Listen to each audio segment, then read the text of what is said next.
Bonjour et bienvenue, aujourd'hui je vous partage l'analyse vidéo d'Olivier. Olivier il est venu sur un de mes stages, Olivier il est trailer, il débute dans la natation, il a commencé à essayer de s'entraîner tout seul, il a progressé un petit peu mais voilà maintenant il stagne mais il est toujours essoufflé, il se fatigue toujours très rapidement. Donc je te laisse découvrir dans cette vidéo ces 3 priorités techniques, je suis sûr que toi aussi ça pourra t'aider, ne serait-ce que sur au minimum un des points.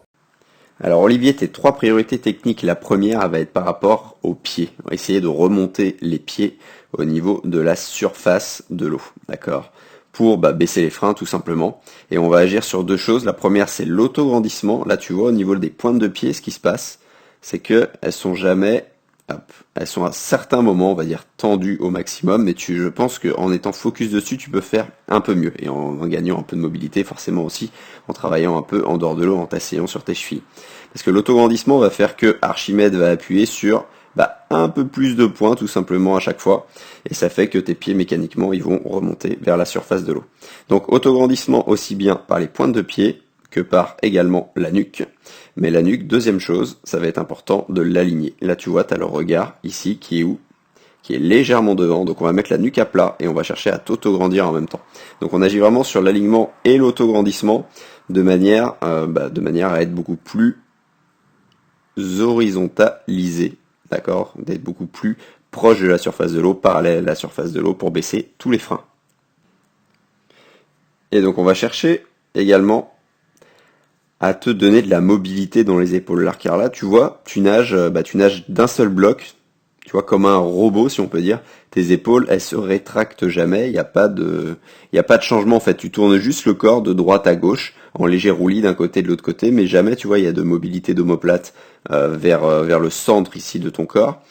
Jamais il y a de mobilité d'épaule loin devant, ni loin derrière. Ok, donc on va vraiment agir dessus pour que tu nages finalement de plus en plus grand avec de plus en plus d'amplitude. Donc aussi bien avec un roulis qui va loin devant, d'accord, où tu cherches réellement à aller chercher de l'eau loin en avant de la ligne de tes épaules, de manière à ce que quand tu respires pas ici, ton épaule, tu vois, ton bras ne tombe pas directement vers le fond, il aille chercher loin devant et que ton épaule vienne sur le centre ici de ton corps pour avoir un roulis de plus en plus proche des 90 degrés. D'accord, qui va être aussi bien pour baisser les freins et pour prendre beaucoup plus d'eau loin, loin en avant.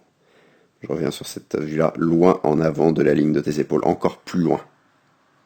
Et pourquoi aussi je te dis que tu nages un peu comme un robot avec les bras totalement fixes, parce que les mains, où est-ce qu'elles sortent? Tu vas voir au niveau, tu vois, elles sortent pas du tout au niveau des cuisses, elles sortent loin sur le côté, enfin loin, elles sortent sur le côté, ce qui te fait perdre aussi de l'amplitude. Et ça agit aussi, tout ça, ce manque d'amplitude, ce manque d'engagement d'épaule sur les pieds notamment.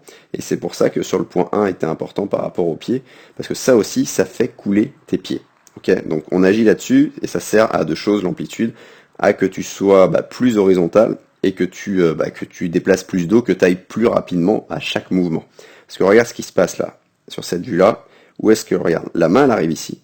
Donc là, t'as tendu ton bras, à ce niveau-là, et qu'est-ce que ça va faire, regarde, là, ça remonte, et après, hop, ça revient légèrement déjà vers l'avant, et t'as même pas dégagé le bras. Tu vois, dans l'idéal, qu'est-ce qui doit se passer?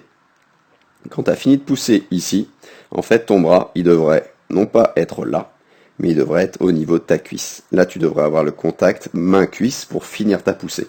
Donc on va réorienter tout ça, réorienter un peu tes repères pour vraiment pousser vers l'arrière et pas juste avoir des bras qui tournent, des épaules qui tournent, un corps qui tourne sans épaules qui sont mobilisées finalement. Donc on va vraiment chercher à te donner de la possibilité là-dessus, tout simplement.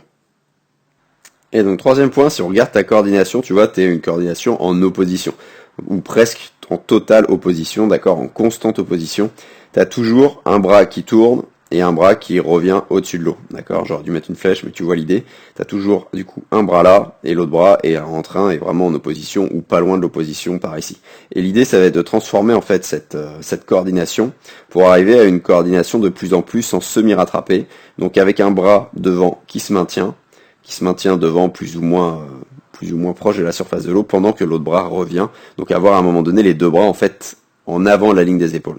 Et sur quoi on va agir? On va agir sur l'accélération du mouvement. Okay, après avoir agi sur sur grandir tes mouvements, sur mobiliser tes épaules en avant et en arrière.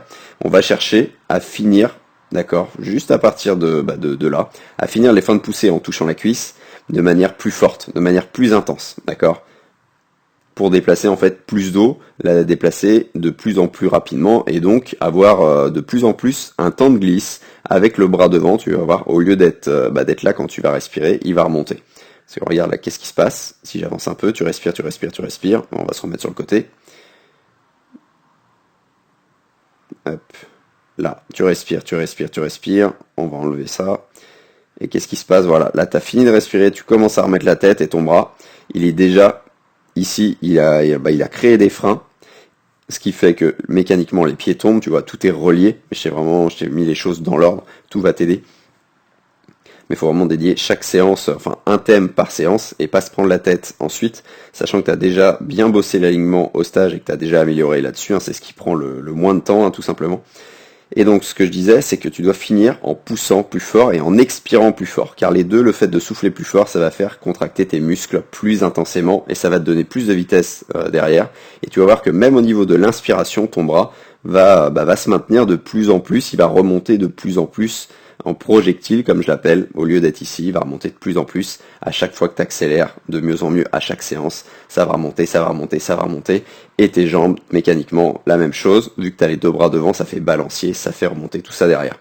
Donc voilà un peu le lien entre les 3 points techniques pour toi, super important. Si toi aussi, comme des milliers de triathlètes, tu veux recevoir mes conseils gratuits par mail, je t'ai préparé une formation totalement offerte, totalement gratuite, je te mets le lien dans la description.